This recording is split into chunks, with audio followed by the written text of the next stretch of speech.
welcome to the Regular Joe's podcast. I'm Dave Pisani. I'm Barry Kay. And I'm Todd Pleasant. What's going on, everybody? We skipped last week. I don't think we told you, but we did. Sorry about that. It feels like a month since we've recorded, because it's actually been 2 weeks, right? We recorded, New Year's on the Day. 1st. Yeah, and it's now January 15th as we record this. So, yeah, it's been Just 2 so weeks. you know, if we're disoriented. Got to get back on the horse. Yes. So, we're getting oriented. We'll talk a little bit about what we all did while we didn't record. Because we'll fill you in on that. Some fun stuff and, various things. It's 2023, for sure. It definitely was last time, too, but now it really is. Yeah. Now you don't even say Happy New Year to anyone. Yeah, we were optimistic about it last time, but now it's here. We're past the Happy New Year stage. Yeah. No one wants to hear it. It's funny, this year was the most... people were like, do we have to say happy? No one wanted to say it to anybody. I think everyone was just over it. But that's at least the people I know. Anyway, so enough about that. All right, we'll get into other stuff soon, but let's go some random. Todd, what do you got? Okay. So in a announcement that I was very, very happy to see, Matt Reeves and James Gunn are meeting to ensure that the Batman universe, that Matt Reeves' Batman universe, stays separate than the rest of the emerging DC Reimagined universe. I saw that. I think that's great. Do you think you think they're going to have a separate Batman in the other universe? I don't have a problem with that. This Batman doesn't fit in with the other characters. I like this Batman as its own thing, and I think that where they really screwed up last time was trying to shoehorn everything in together. So let the one thing that they're not killing continue on its own, and then you're guaranteed to have one thing that's decent. But don't you think that they could make it fit? They could, but I mean, what do you do if that crash and burns? Then do you not make a third Batman movie? I know. Or do you part of me was optimistic that with all these changes that they were actually going to build a unified DC universe and not start off right out of the gate with a multiverse. But yeah, I agree with that. I also feel like, okay, so I think the three best things that DC has done has been this Batman film, the Joker, though I don't personally love that. I'm just saying it's critically and by all standards, it's a huge success for them. And I think Wonder Woman was the best of those movies. Well, that's the problem. What happens if this Batman turns to be, what I'm saying is shows up in Batman 2. Right, but I'm saying this Batman doesn't have the anchor around its neck the way Wonder Woman does. True. As soon as linking her to the rest of that universe, she's going down with that universe. So, she likewise pretty much brought that universe down. Yeah, I mean, so they're going to start something new. But I mean, it could also, and I don't think it will, but it could also equally be dragged down. I mean, who knows what it's going to be? I just feel like it will feel weird if there's two concurrent Batmans. That'll feel weird. Like, I'm hopeful that we get a Batman, a Superman, and a Wonder Woman that all have their own movies and eventually all team up together, and it's going to be a different Batman than this Batman. I bet they don't do that right away because it's been done already. That's the best problem. Batman, they got to do something else. The best Batman do not fit with Superman and Wonder Woman. They just don't. And okay, the George Clooney Batman, sure, yeah, you could have put him in a Superman movie, okay. And this last one, they did what they did with it. But I'm telling you, Christian Bale, no. That doesn't work. No, that makes sense. I mean, it was only because of Super Michael Friends. Keaton's, much as the way you feel about it, that doesn't work. This doesn't work either. It's. I think Batman can be its own thing. It should be its own thing. And until they establish that they got something that works. So but I'm fine if they don't have another build, Batman. Yeah, so maybe they shouldn't build towards an Avengers style team up event. Maybe I it should agree. just be Honestly, I think that independent stories. Do standalones until you feel like you have some pieces that fit together, and But that's not Super Friends. My guess is that's not what the execs at Warner Brothers want. They want to replicate Marvel's success. They got what they wanted before, and look what it did for them. Okay, yeah, but that doesn't mean shortcutted they it. Ask for the same thing with a different person holding the bag this time. Yeah. I mean, I'm also dubious about the second Joker movie. I mean, the first one was good, and I hard to say I enjoyed it, but it was a good movie. But the fact that the second one's going to be a musical, I'm already like, I agree. It's not part of any of this, I'm sure. Yeah, no. And that's what I'm saying. It's totally its own thing, and I think probably the best stories will be that way. So we'll see. But again, Batman's got so many great villains. They don't ever need to really include him in with the other superheroes. He could just be his own. Gotham could be its own thing.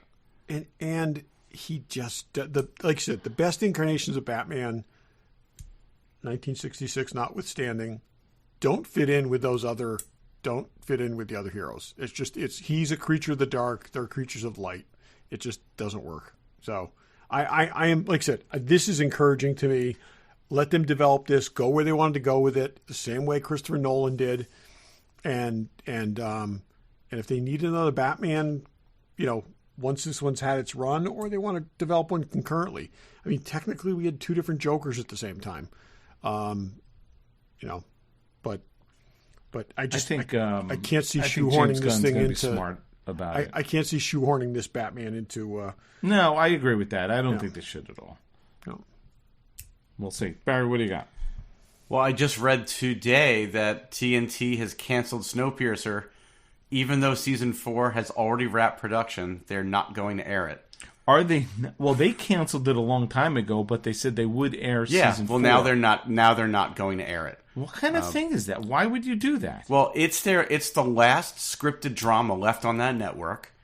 What I don't know from the article I read, they said they wrapped production. I don't know if they wrapped post-production. It's probably very expensive to finish with all the effects, but they are ruining television, by the way. The Warner Brother Discovery merger is ruining television. They're saying now in the tail end of the article that and who knows what, but they're saying they might try to shop it to another network, but who the hell wants to pick up a show a failing show that's been canceled in its 4th season? Who's going to pick that up? Well, people do. That's the problem. Magnum just moved from CBS to NBC. Wait a minute, that's still on? Not the Tom Selleck one. No, I know. I'm saying that. Yeah. Let me tell you something. I saw the preview, and that Higgins. I was going to say, is cute Higgins still there? She, in the preview, looks great. They're doing all kinds of crazy stuff. They were in the shower. I mean, I may jump on this season. just to see Higgins. They should rename the show. That's her name. But yeah, I was shocked. I'm like, because I knew that they had canceled it, but they were finishing the show and they were giving it a proper ending, and now they're kind of a mess. Yeah. Now their only new drama is called The Lazarus Project, and this I know because we were supposed to do a whole schedule in January. They wound up pulling the plug and pushing it out. It's supposed to premiere next week, so they pulled the plug and they pushed it out. But that is a purchased show from the UK, so they're not even producing their own stuff. They just bought something from the from like Sky or whoever the hell. My guess is either they finished it and they just know it's not good, or they don't want to pay to do the post production on it. It's all money it's all dollars to them, and you want to know you playing it safe with money, you're going to fail, and everyone else is holding back because of them, and it's going to blow up in everyone's face. So we'll see. Yeah. They suck as far as I'm concerned. Yeah. So there's that. You know who doesn't suck? Wait. I got another one. No, I wasn't going. He wasn't segueing just yet. Meryl Streep doesn't suck. Okay. And apparently Meryl Streep had the role of Ripley in Alien before Sigourney Weaver did. Heard this. I just read that, and I had never heard that before. I had never heard that either. I can't even picture that. She was supposed to be Ripley, and then there's a couple of discussions of what actually happened. Her partner, who I think is Fredo, Was she dating Fredo from The Godfather, who passed away, and right before they were starting to film? So that's one of the reasons it sounds like she pulled out. I wonder if there's screen tests somewhere of her doing Ripley dialogue. It's got to, because they said it was her, it was Sigourney Weaver, it was Cartwright, Angela or Nancy or whatever her name is. None of those. It's Angela, isn't it? No, it's not. Angela Cartwright is from. That's Lost in Space. Yeah, yeah, whatever. And then it was Veronica Cartwright. Veronica Genevieve Bujold, who was supposed to be Janeway, and then somebody else. But who's this? This is Neo. That's Neo. Okay, I didn't. Todd's not sure holding who. a cat for anybody. He's holding a cat. Unlike Blofeld, it's not a white cat. It's a right. It's a tabby striped cat. Very very handsome. So anyway, that's interesting. So just because we mentioned Lost in Space, I had this on my list anyway. But do you remember back in 2015? Try to think back. 2015. I don't. Three of us went to New York Comic Con, and a company called Executive Replicas had a John Robinson 1/6 scale figure that they were showing us, and we saw the prototype of it. Those came out. He had the parka. He had the jetpack. Yeah, that came out. That all came out. It is just coming out now. Really? Yes, 7 years later. It is because dude, what's his face, sold all that stuff. If you go to the Executive Replicas, no, those were different figures. Those were different figures. This was much more detailed than those figures, and it was amazing looking. And there are people that have had it on pre-order for 7 years. It's just starting to ship. I have something from them. They are teamed up with Fison, so some of the stuff that they've done. Oh, the Vampirella figure I have is from exactly. them. Yep, that's right. So John Robinson, is it sold out? No, it's in stock on their website now, and other places that I'm seeing they're saying coming soon. They also now are soliciting the green girl, the girl from the Green Dimension, and the Amazonian woman Nyalani. Wait, was that on? I got the email from the model guy. Is that what that is? Yeah. If you go directly to... I thought those were models. No, those are the figures. And if you go to Executive Replica's website, they've got John in stock now. I mean, it's an expensive figure. It's $450. Oh, okay. Never mind. But I watched I'm the not YouTube... $450 for that. Well, for him, no. But the other figures are probably less. He comes with so much gear. I got to check that out. I just think it's funny because it was back in 2015 when we saw that. And it's just coming out now. I really thought it had come out, because they did come out with a bunch of stuff. Maybe it was a different company. The Amok Time stuff was a different company. You really need Will and the Green Girl. That would be cool. And I was just going to say, why go to is it licensing that they went to those really obscure creatures for? Because they did a Keeper figure a while ago. That was I just texted you guys the pictures. I mean. I was looking at the John Robinson figure. It's a crazy good figure. The head sculpt is great. Look at the Green Girl. I Green Girl looks really good too. Yeah, they're not models. Those are figures. So anyway, anybody that wants to see them, go to the Executive Replicas website and check it out. But yeah, they're very expensive. At least he is. That's a lot of money. I would definitely pay Hot Toys price for that. I'm not paying $450. Yeah, that's crazy. Good looking figure though. And 7 years in the making. The Green Girl looks great. Doesn't she? Athena. Yeah, she looks really good. That's a great face. They got the proportions right. They got the face is really well done. Girl from the Green Dimension. Nice. That's cool. Yeah. I gotta check that out. If you were going to have one thing from that, in addition to the robot, which we all have, what would you want? If you're going to put something with the robot. I don't really want a Dr. Smith. No. So it would either be Will or John Robinson. I think it would be Will. Will in the silver spacesuit. I think so too. Or Judy, just because. But Judy in the silver spacesuit. But yeah. Will, the robot, and the Green Girl would be cool. Yeah. Yeah. It's not a franchise I feel like I need the whole crew from. No, definitely not. And that's where it's every once in a while I'll feel like EXO-6 should pick up other lines, and then I'm like, no, don't even suggest that. Just focus on what you've got. I was looking at a YouTube review of somebody who got the John Robinson figure, and even with the parka off and the helmet off, he's got the full velour tunic, and he's got the pistol, and they had him in some great poses. It's a good-looking figure. It's just too expensive. That's very expensive. You can get those 2001 spacesuits for about that price. Yeah. I was surprised the what's his? I can't remember the model guy. The Cult Man. Yeah, Cult Man. I'm surprised they had that. They don't usually. I'm a little surprised they're selling it too, and they're selling it for $50 more. They're selling it for $4.99. Oh my god! Yeah, it's a lot. It's a lot. Should see if someone can get them. Anyway, Todd, what else you got? Okay, so there is a Liam Neeson film coming out called Marlowe. Let me guess. He is a man with a certain talents, and someone takes someone he likes. Kidnaps his daughter. Not that we know of. Actually, somebody else's daughter, I think. But it's based on. There's a trailer out. It looks really interesting. It's based on Philip Marlowe, who was Raymond Chandler's detective and kind of the quintessential 1930s detective. So I'm watching this trailer and I'm reading the description of it, and it's set Los Angeles in 1939. Okay. Jessica Lange is a former movie star. Now think about the timing of this. Jessica Lange is in her early 70s. Okay.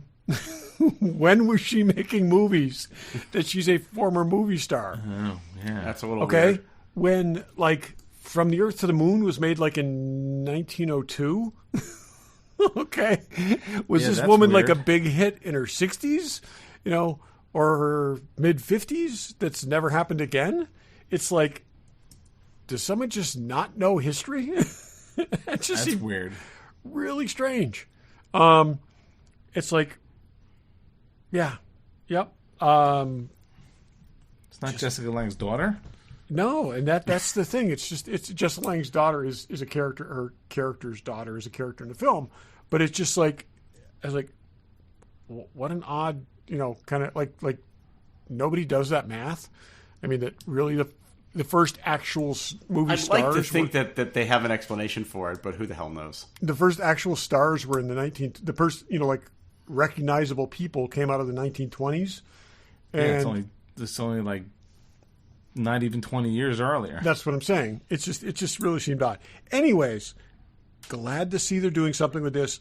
I love Raymond Chandler's books. I've read every single one of them. I've seen almost every I think I have seen every adaptation ever done in English. Most of them aren't that great. Was really kind of hoping at some point they would just be able to digitally recreate Humphrey Bogart and make more good films, because he was in the best of them. But there's great stories out there, and if this takes off, it'd be kind of cool thing to have him do it. He's a little old for Philip Marlowe, but he can make this work. Yeah. Cool. So it's something I'm looking forward to, and it looks interesting. And it's very, whereas this is Raymond Chandler's pre-noir, it's very noirish, and they're calling it noir, but it's which I think that people don't really don't fully understand. But yeah, should be interesting. So okay, so go ahead. Oh no, I have one more, but you go. Our pal, I don't know if he's our pal. We met him once. Ki Huy Kwan, also known as Short Round, won the Golden Globe for Best Supporting Actor. Yes, he did, which is awesome. That's cool. And they asking him. He's doing a lot of press. He would love to be in the MCU. And apparently, if Lucasfilm or Disney came to him to be in a Indiana Jones spin-off, he would love to do it. So, what if they did a spin-off of Indiana Jones and Short Round is an archaeologist? Maybe completely different, but all influence, and then he takes on the mantle. You keep Phoebe Waller-Bridge from this one. You bring him back. Who else is around? Salah's still around. No, I'm sick of Salah. No, but what I'm saying is like, so you get enough walkthroughs that you could, Sala can send somebody a telegram or whatever. You get enough little hooks. Kate Capshaw could show up and just scream incessantly. But this guy could be like Indiana Jones. He totally could be. Or he just he stumbles on something and he goes and, he tries to bring in Indiana Jones and they can't because spoilers. No, anyways. But, Did they change his accent for this, though? I mean, it was a pretty... I haven't seen that movie. Does he speak with a pretty heavy accent? Thick accent. I'm just saying in Temple of Doom. Well, first of all, in Temple of Doom, in real life, he did not speak English. They just read the lines to him and he repeated them. So, but he was 8 years old. Yeah. He grew up and he speaks 5 languages now. Yeah. I think they have. Think? No, that makes sense. I'm thinking they would have a problem if they tried to have a character speak the way he spoke as a child. No, he grew up and speaks many languages. Yeah, and he's hot right now. They need to jump on. He is hot right now. Yeah, good for him. That's all. Hey, let's say George Lucas has done worse thing with accents than that. So. Yeah. I look, as an 8-year-old kid, I think it worked. I'm just saying I don't think it would work as an adult. No, not at all. I mean, not that we don't all want to hear him say "No time for love, Dr. Jones," but in the way he said it. But I don't think it would work. Yep. Anyway, my last thing, real quick. So, Avatar is at 1.7 billion. It's probably going to make its 2 billion. That's crazy. But this quote made me laugh. So, James Cameron was talking about the success of the movie. And he said, "We need this. We need to go to theaters. Enough of this streaming already. I'm tired of sitting on my ass. When I go to see Avatar and it's 3.5 hours long, all I did for 3.5 hours was sit on my ass. So I don't really know. Yes, I get it." But he then went on to say, when we go to the movies, we make a deal with ourselves to have undivided attention for a couple of hours. It's about immersing yourself, choosing to commit to that ahead of time. So that's what he meant to say. It's about bladder control. Yeah. It's about smelling the person sitting next to you. It's about popcorn that is either greasy or stale.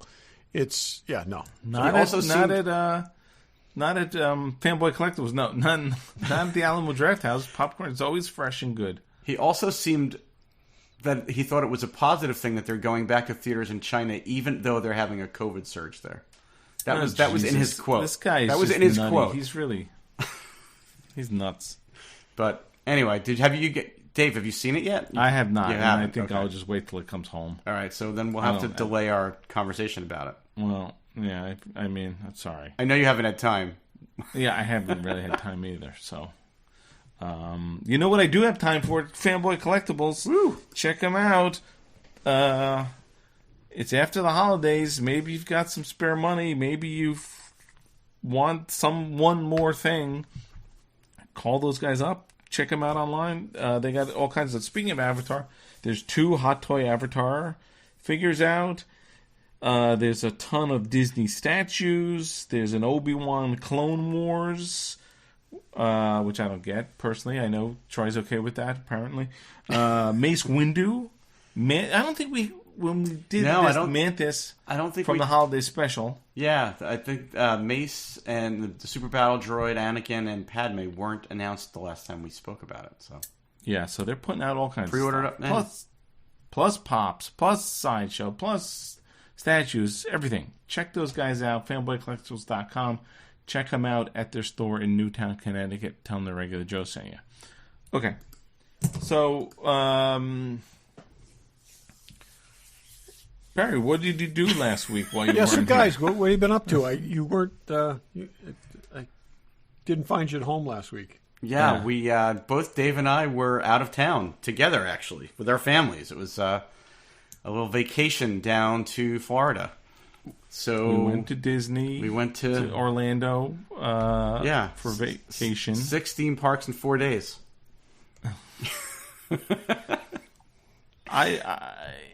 I even was a little tired, and I'm feeling my old age. That I've done 3 parks in one day, but we were posting Todd Pleasant level step counts. Oh yeah, totally.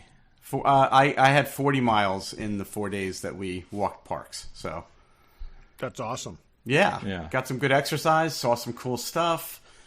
And it was nice because weather was great, no humidity, which is unlike Florida. But I guess in January there's no humidity. Yeah, I had never been there in the winter before, so I was there in February once, but we were able to wear shorts if we wanted to. Some days I wore shorts, some days I wore jeans. It wasn't super hot, which was great. You could wear pants and even a long sleeve T-shirt or shorts and a short sleeve T-shirt, and you'd be fine either way. In the evenings, like once the sun went down, you needed a sweatshirt, so it was good weather. Yeah. And it didn't rain until the day that we were leaving, so we didn't have a drop of rain really the whole time we were there. Yeah. Yeah, but morning we went out and we actually went horseback riding at the Disney Ranch. Barry didn't. And it was 45 degrees, so it was definitely that was a little chilly. That was chilly. But we did the full Disney experience. We did Hollywood Studios, Epcot, Magic Kingdom, and Animal Kingdom. So we did them all.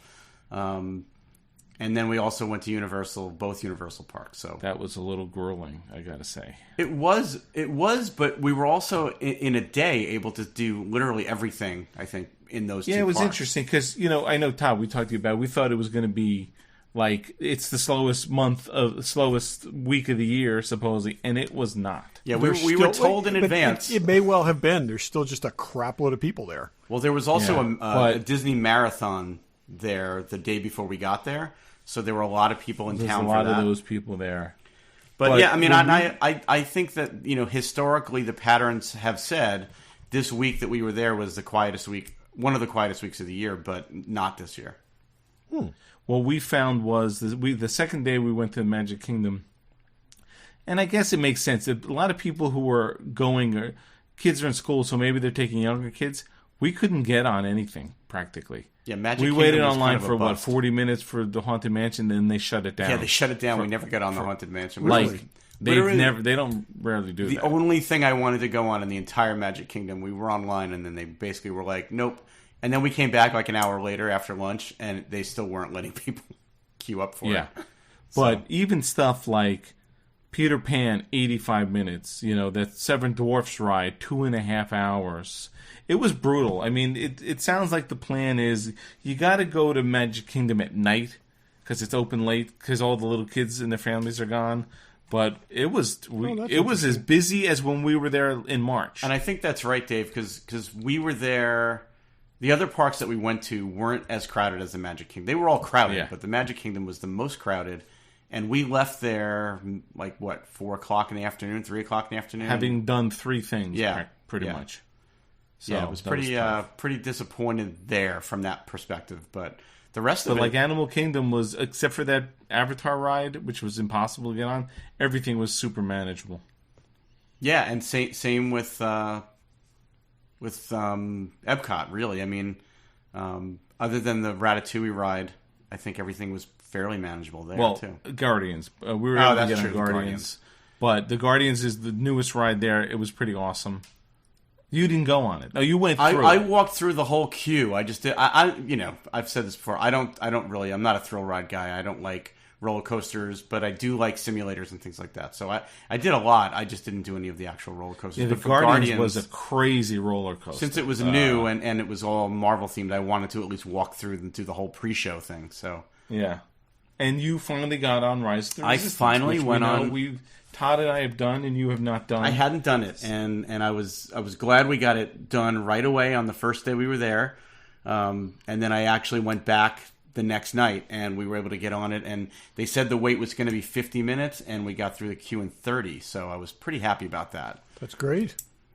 But was it everything you thought? I was just going to say. So Barry, what did you think? It's amazing. I mean, it's an absolutely amazing. It's hard to call it a ride. I know you guys said that when you first went on it. I mean, there is a ride aspect. An experience is what you're saying. It is an experience, and it is a lifestyle. It's got so many elements to it, and for anybody that hasn't been on it yet, I won't completely spoil it. But you've got the queue, then you've got the getting to the mission, and then you've got the mission, and then you've got the escape part. But it's a really impressive thing that they've got there, and it's not. There are multiple paths you can go on, and between the 2 rides I went on both, so that was good. I got to experience the going low part, and then the part where the car goes up higher.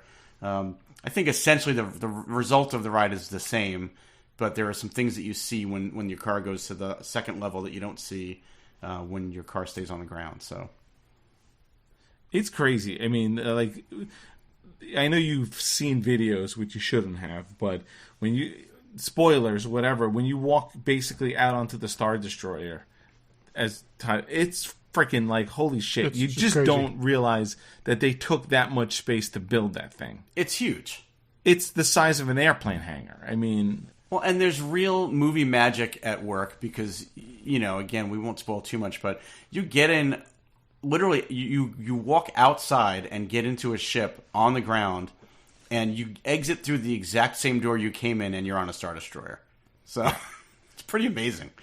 it's freaking amazing. So, yeah, it's worth the wait. It's worth the everything. Yeah, I was happy to wait 50 minutes, and I was glad that the wait the second time was short. But I would have gladly waited the hour just to get on it a second time. So Yeah. it was pretty impressive. Everyone should. If you like Star Wars, and if you don't like Star Wars, you shouldn't be here anyway.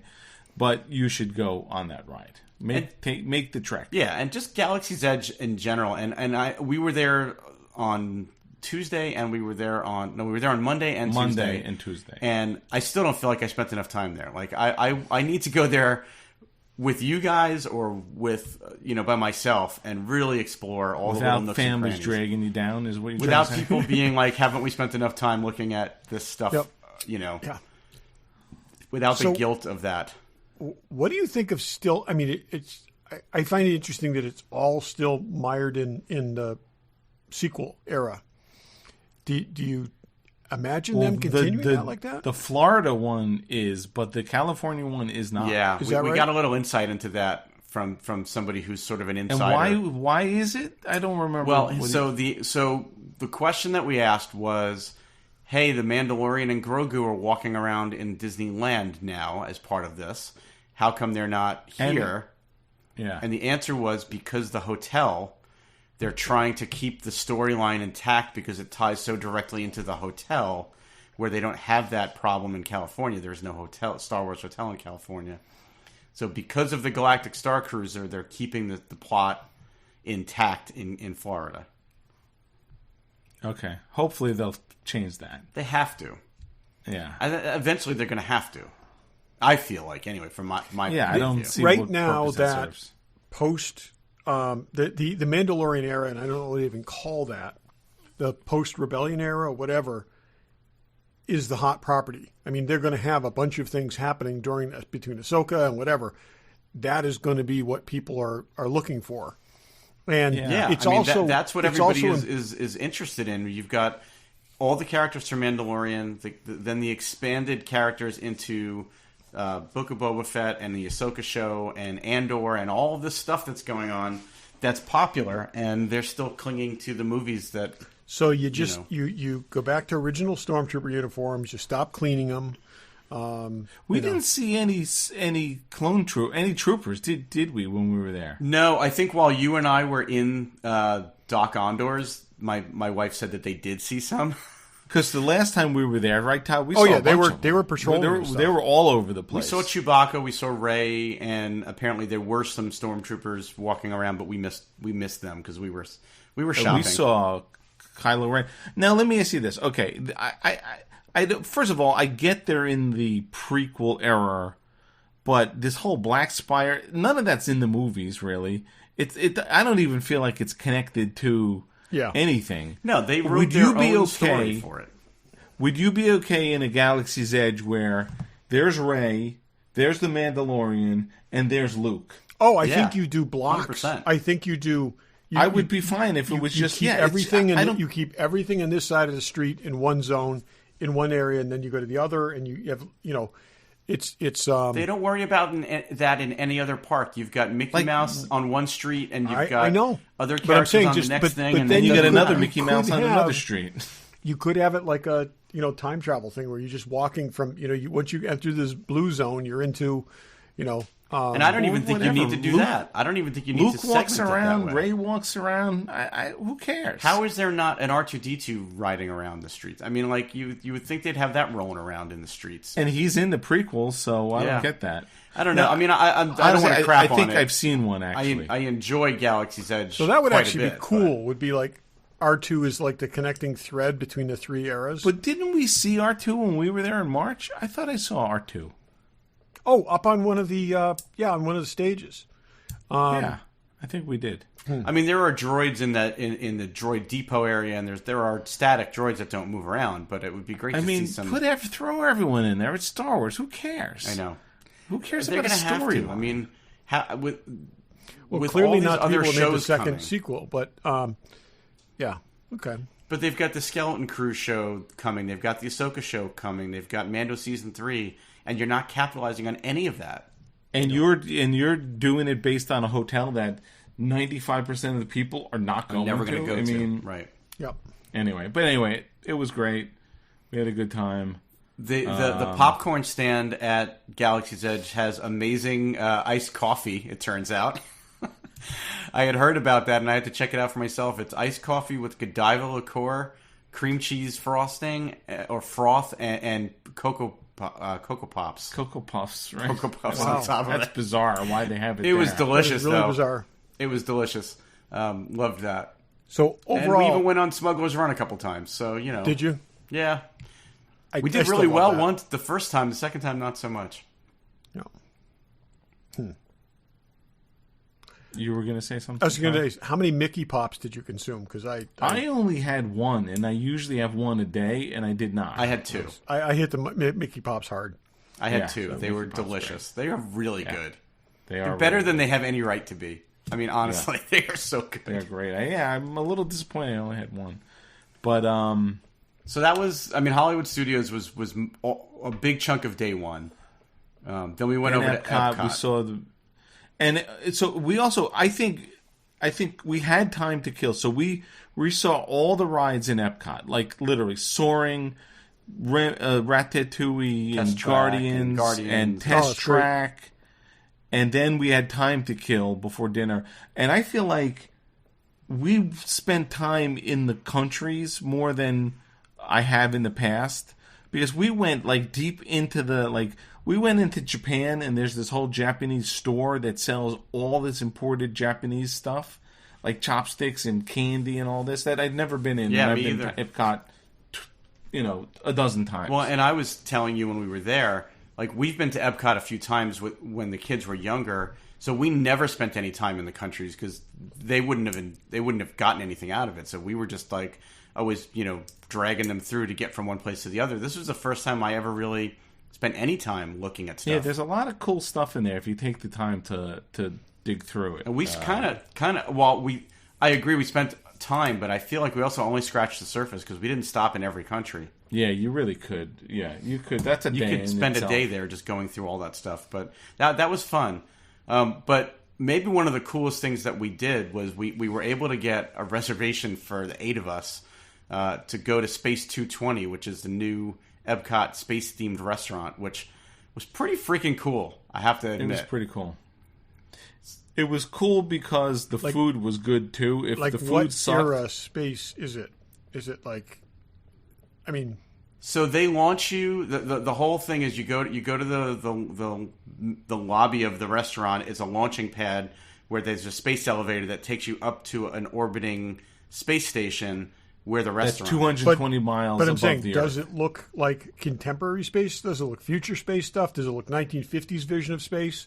No, I'd say future. Future. Okay. Future space. And once you're up there, there's an entire wall of windows, we'll call them, but it's looking down on the Earth from space, which is impressive. And then there's like ships and things flying by the windows periodically that make you feel and spacemen and dogs. Yeah, and space dogs suits and the ships from Mission Space pass by because the restaurant on the ground is right next to the Mission Space ride. Yep. And then you see other ships that look like the Buzz Lightyear ship from the Lightyear movie. There's what, 4 windows? I don't even know. 4 but these massive are like windows. like 60 feet across and 25 feet high, awesome. and there's 4 of them. It's like the whole side of the place. It's pretty cool. And the way it's lit and everything, I mean, you look out those windows and you see the arc of the Earth, and you see the blue, like halo around it, and it was very impressive. That was a pretty cool place. It's a price fixed menu, so it's a little expensive. Dave and I had sticker shock when we got the bill. Yeah, but it's a prefix thing, but for the money, I mean, and the food was really excellent. Good. And the drinks were great.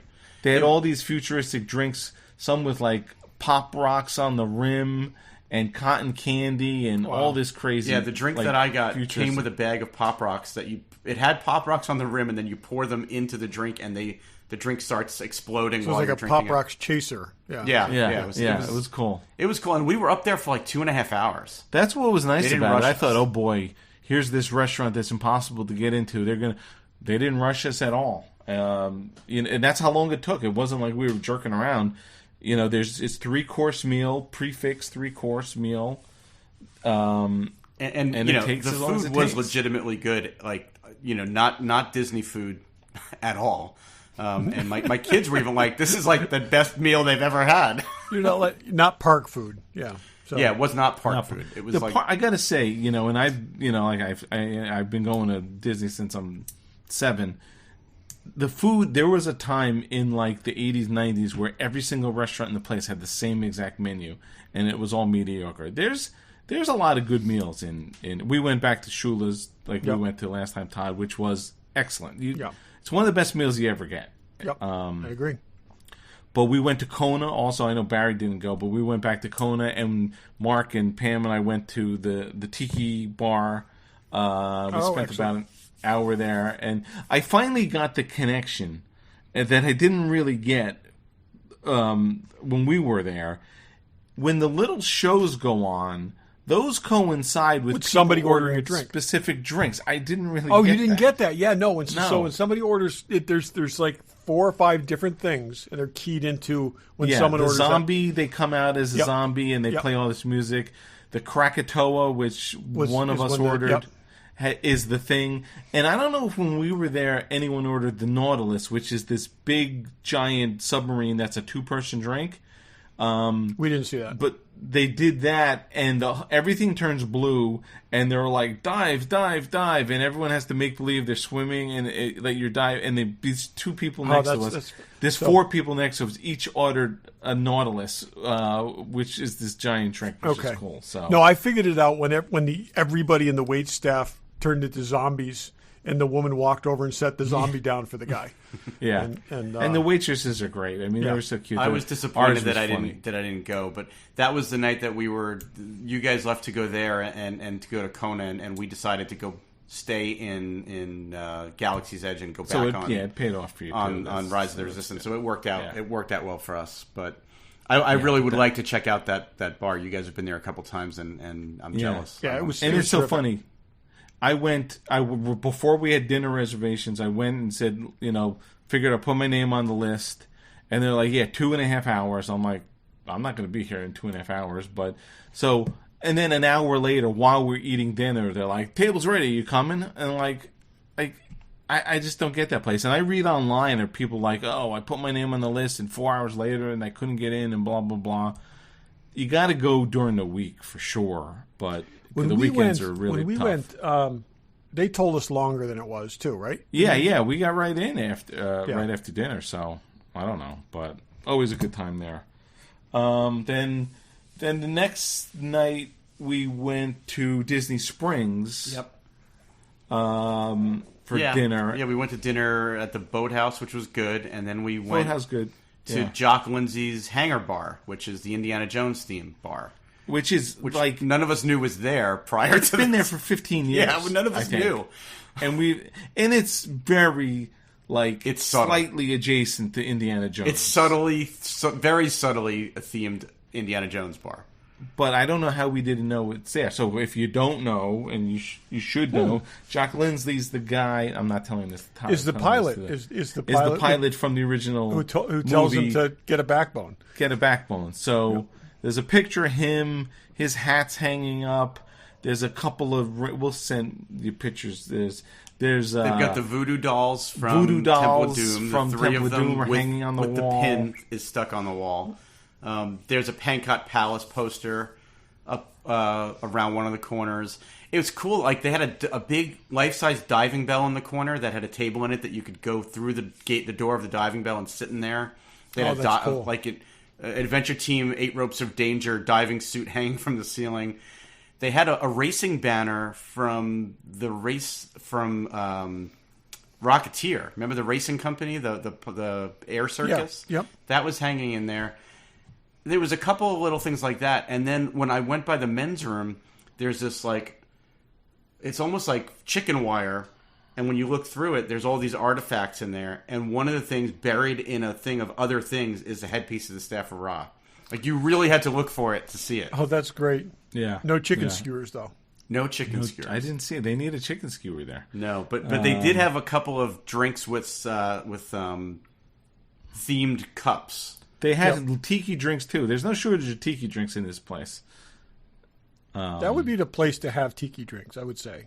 Yeah, well, they do. Yeah, they were good. I had some watermelon-y thing, which was really good. Well, they had one thing that was in a decanter on the bar that was it was made with Midori, so it was like green and bubbling.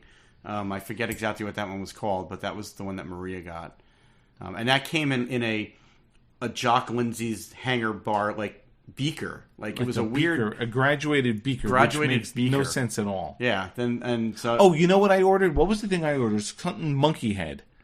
It was something like monkey head. Right. And the waitress said they used to serve it in a glass monkey head, but they don't have anymore. I'm like, yeah, we were like, do you guys have T-shirts? And they're like, oh, we used to. We used to, but we don't anymore. We got to take over that bar and make it like what it's supposed to be, because they're not doing a good job with it. This was the other themed glass, Todd, which has kind of like the temple thing at the bottom, and it really makes no sense. It's a little weird, but I was like, all right, I'll buy it. It looks like a transparent 55-gallon drum sitting in a temple. I think it's supposed to be bamboo. Okay, and we stole the coasters. Of course, you should. They have the Hangar Bar logo on the back. Oh, that's they great. could do a much more involved situation with that place. Yeah, like they had a jacket hanging on the wall, but it didn't look anything like his jacket. Yeah, so I mean, it was as Dave said, it's very adjacent to Indiana Jones and not very on the nose, but it was kind of cool. The waitress was kind of like, yeah, Disney owns it, so I don't know what to tell you. She was kind of a little negative about the whole thing. I'm like, they should have a guy dressed like Indy, brim down, come in once in the hour, every hour, take a shot, and walk out. You know what they did have that was cool? They had a sign behind the bar that had a picture of the Holy Grail with a circle and a line through it, and it said, "Artifacts no longer accepted as forms of payment." Oh, that's funny. Yeah. No, we took pictures of all of this. Walk through and just say, stop at a random table, so don't tell anybody I was here, and just leave. So I know, it was pretty funny. Yeah, it was. I mean, it was cool, and the drinks were good, but it was a little disappointed that it wasn't more indie themed. Or even if it's subtle, which is fine, like at least have some cool stuff. Like, I don't think most people in there knew it was an Indiana Jones bar. No, I don't think anybody understood why you and I were taking pictures of things on the walls. They were like, "What are these guys taking pictures of?" That's funny. I just put some pictures in the Dropbox, but. And I mean, Disney Springs, I hadn't been there since it was called Downtown Disney, so it's expanded a lot. There's a lot more restaurants. There's it's a like lot a more freaking things shopping to do. mall. There's 2 Star Wars stores there. There's a Marvel store there. They've got like a lot of stuff you can shop and buy there. And basically anything that you want from Galaxy's Edge, souvenir-wise, they're selling at these stores in Disney Springs. You don't have to pay to get into the park to buy any of it. Like, you can buy all the lightsabers some of the there. lightsabers. Yeah, some of the lightsabers. Not all of them, but they had a really good selection. There were things that I wanted in Galaxy's Edge, like a T-shirt that I wanted.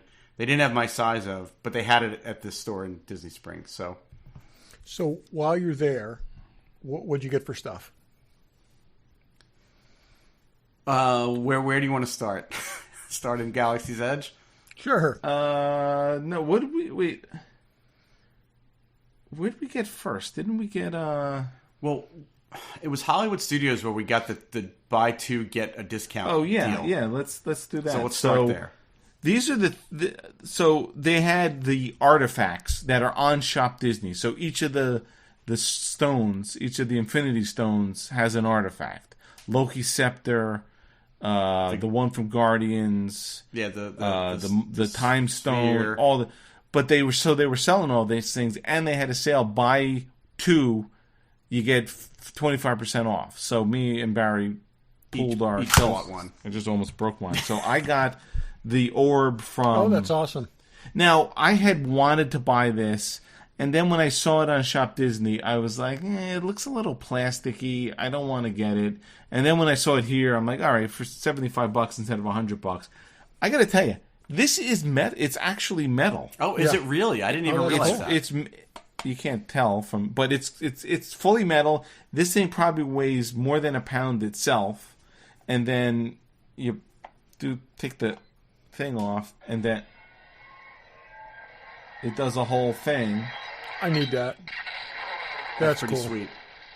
And these all sort of have the little chip in them, like it's almost like the lightsabers. Yeah, you can pop exchange this out. the stones from.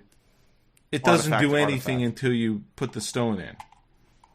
So Dave got that one. I'm super impressed with this. The fact that I was shocked that it was metal, and it comes with a little stand to hold it up.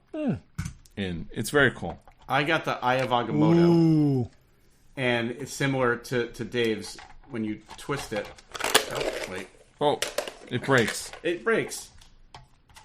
When you twist it, it makes lights and That sounds. is cool. That is really cool. It's also got a stand that you can display it on. And these were both $99, but we got them for $75 because we bought 2. So that was cool. I don't even know how to get mine back together. I couldn't figure out how to activate this for like 20 minutes yesterday because there's no instructions in the box. And then I'm like, really? Mine had instructions. Like, what you if have I to open turn this the whole thing thing and then it finally never know how to open it.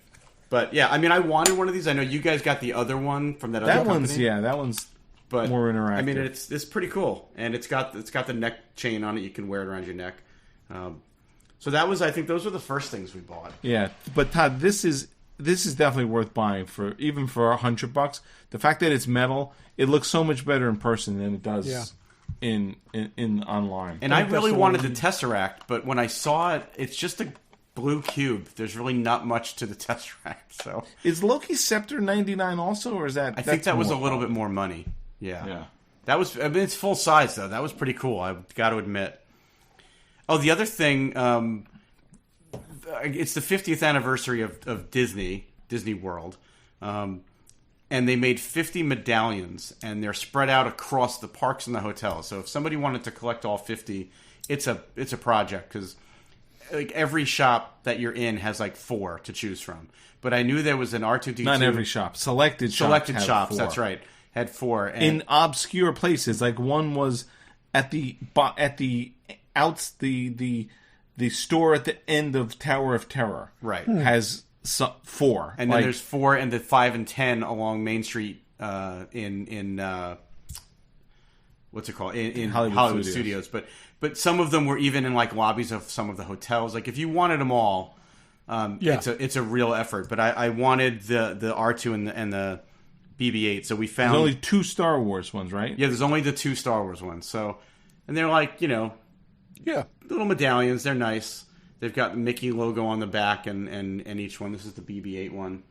So, and it was if you paid cash, you could buy a single medallion for $5 or you could get 4 for $15. It was just easier to put the credit card in and get 4 for $15. So we have one of each of these for you as well. We got thank I you. got That's BB-8 awesome. here. Dave's got and the I have R2. the R2s. And I have these cases. I'll give you guys to put them in because I had the extras of these I think cases. I have some of those cases too. Yeah, I was surprised they fit. They're the same size as the Power of the Force coins from the vintage Star Wars line. So, that so makes they sense. fit. Okay. So we got those 2 coins. A couple little things I got. Dave, I don't even think you saw me buy this. I got a Vincent pin from the Black Hole. Oh, look at that! But check it out. The head actually goes down. Oh, It's goes got a down. spring That's mechanism awesome. in it, and you can put his head down. That's Where'd cool. you get that? I didn't even see that. When you guys went on the Rock and Roller Coaster, there was a stand out there, and I saw it, so I bought it.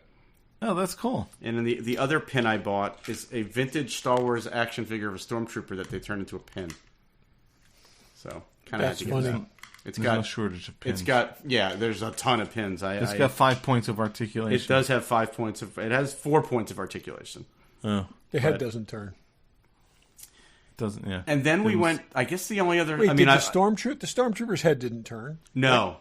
So that's accurate. So it's accurate. I think they had the first 12 vintage action figures all as pins like that. But at $18 a piece, I was only buying one. That was $18? Yeah, it was. That's crazy. That's why I just bought the Stormtrooper. So I guess the other shopping that we did was Dave and I both got the same T-shirt. It's a little weird of T-shirt, but it's from, I think it's made in Japan. I think it's from Japan. It's for the 45th anniversary of Star Wars.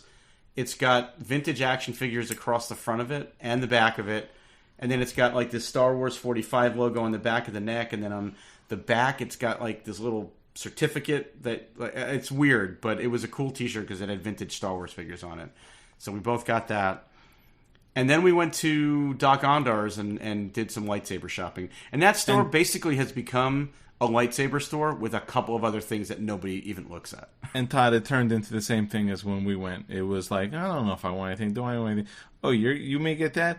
If you get that, I'll get that. And then $600 later, it was... Yeah, so... It was ugly. They had the box set of the Battle of the Heroes lightsabers, which is Anakin and Obi-Wan from Revenge of the Sith.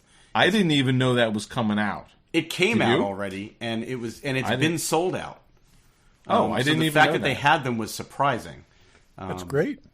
So yeah, I mean it's cool. It's like the box that I had gotten. Brian Mix had gotten. I have mine here. If you don't. Oh yeah, mine's in the other room. So I'll get it. But it's like Brian Mix had gotten me the one that had Leia's saber and Luke's saber in it from last year at Disneyland. Same size box, same kind of thing. When you lift the lid, it plays music. But it's got this really black and red lava patterns on it. In Arabesh, it says Battle of the Heroes on it. That's epic. And it's got Obi-Wan's and... Yeah, it's got Obi-Wan and Anakin's sabers. Yeah. It doesn't stop playing this until you shut the lid. It plays for like 5 minutes. And there's only 5,000 of them. Then we both got numbers under 50, which was surprising. I think I got 43 and you got like 48 or something like that, or 49. Yeah, 49. So when we saw them there, so Dave was like, I think I might get one. My son Josh is like basically convincing me to get one. So we both bought them and had to take them as carry-on luggage coming on the plane. It weighs like 10 pounds. Yeah. Thankfully, it's shipped in a. They give it to you in a box that has a nice shipping box. Styrofoam all the way around it and on top and bottom, so it was well protected. And they gave us basically tape handles to carry them around. They gave you the tape handle, and I may or may not have cut a washcloth in half and wrapped it around it so the tape wasn't cutting into my hand. Do you guys know your current lightsaber counts right now? I do, yes. You know yours off the head? I'd have to count. Well, the reason I know mine is because I know I have 18 master replicas, so then I just do the math from there. Okay. I have about 25 lightsabers. Okay. All different. Well, actually, and what's ironic is I already have an Anakin. I have an Anakin and Obi-Wan master replica saber, so I have those sabers already, but those I won't play with. That's very cool. Yeah. I have those. I should have put. Can I put this? No, mine. Those we have them. The signature plaques too. Yeah. But they're master replicas, right? Yeah, they do. This would be cool to get signed in the lid. That would be great.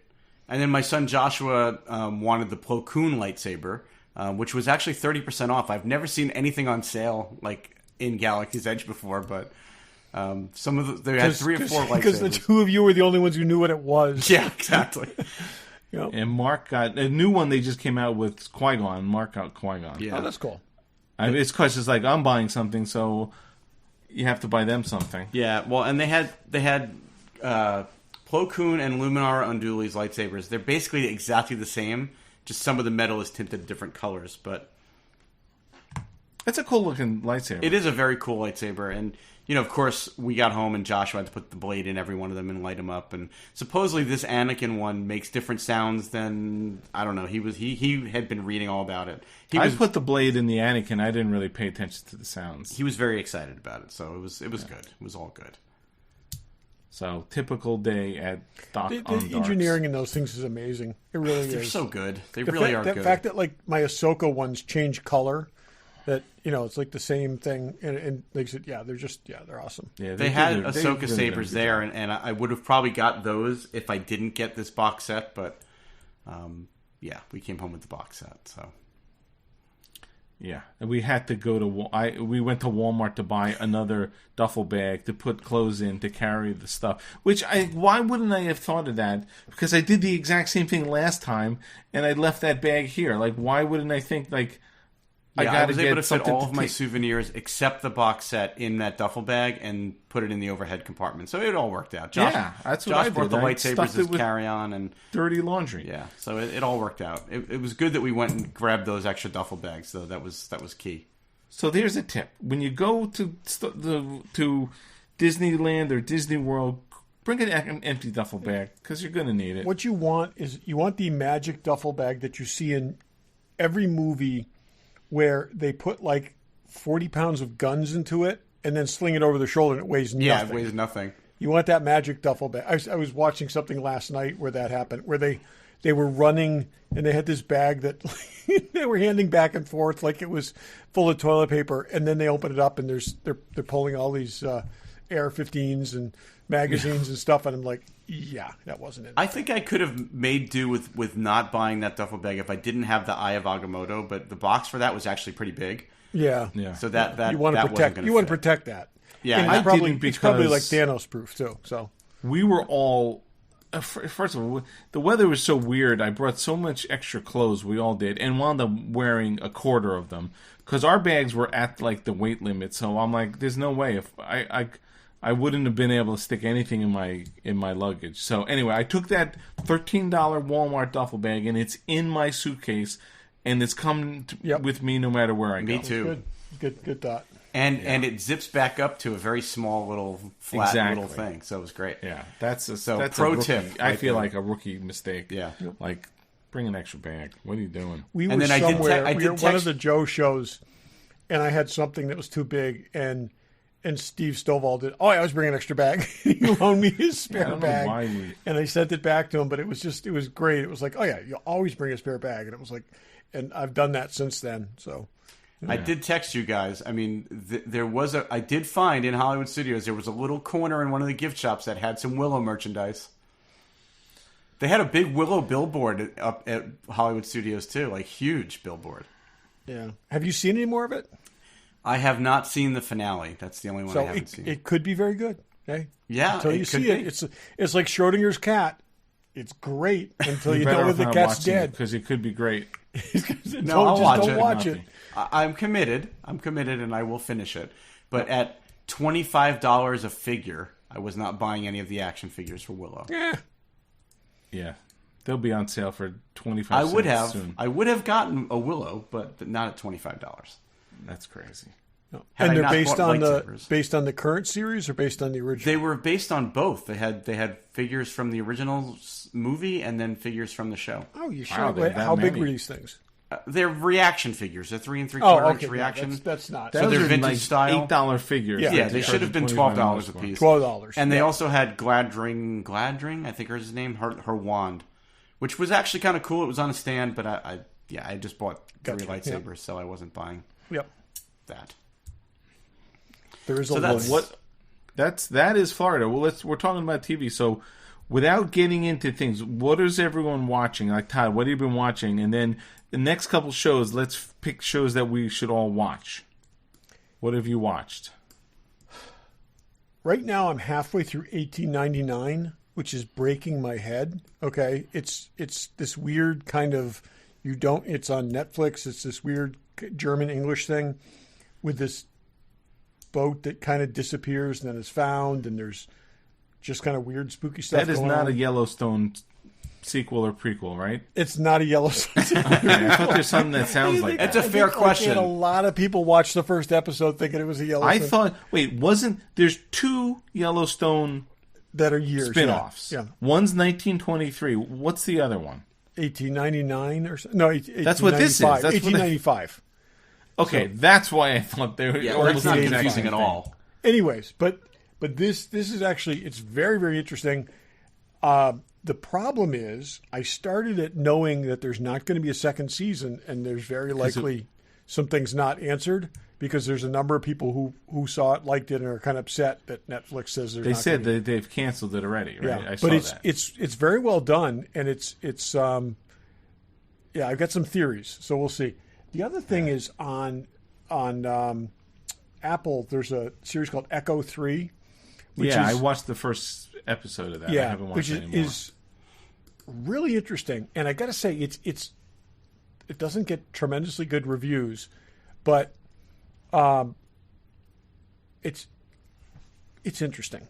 I mean, there's basically 3 characters in this: a woman who's kidnapped, and her brother, and her husband who try to rescue her from South America, and shit goes badly, and these people go to extreme lengths, and they kill a lot of people, and so it's not what you expect. It's definitely not one of these things where, like, everything goes as planned or everything goes badly. I think in a very believable way, shit goes off the rails.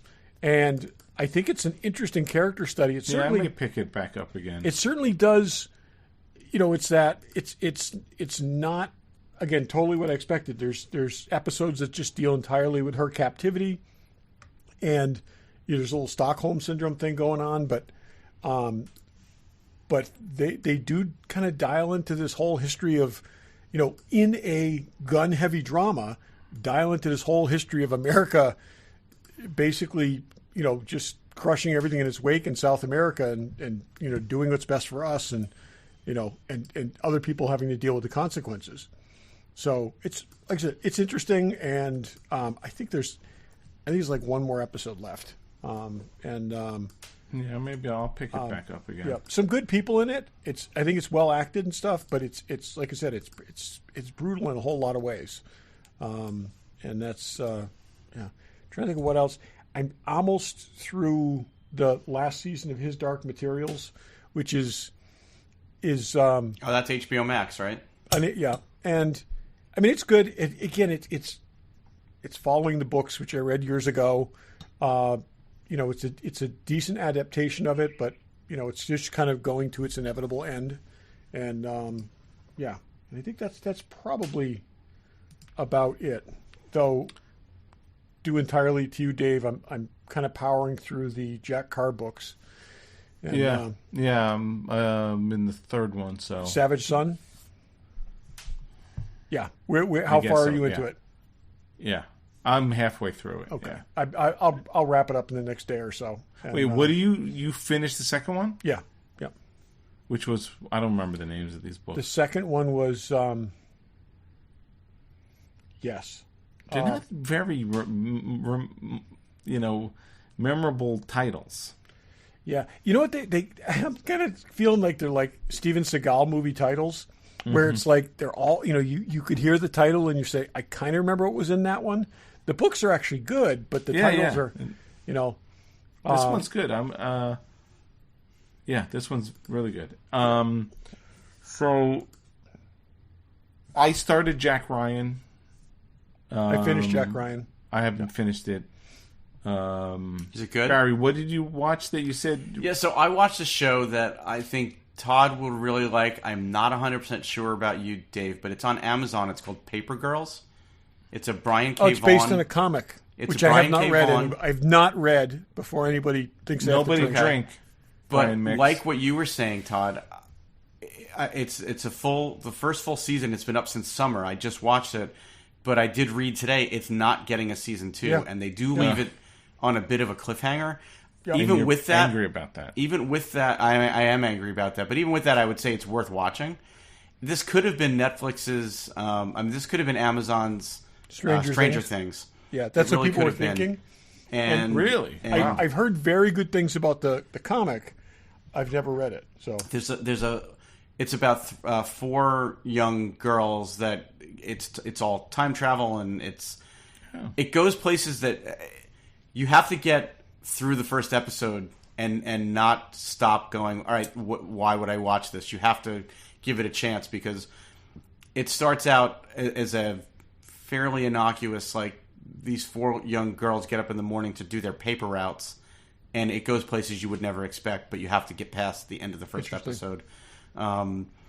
It's definitely a binge-worthy thing. I mean, I was home yesterday taking care of my wife who's not feeling well, and in between doing all that stuff, I watched all 8 episodes of it. So you apparently didn't do much taking care of her. No, apparently I probably hours of fell short of my husbandly duties, but it was good. So I just mainline something like Barry. I saw the most recent season of Barry like that. I saw it like in 2 sittings.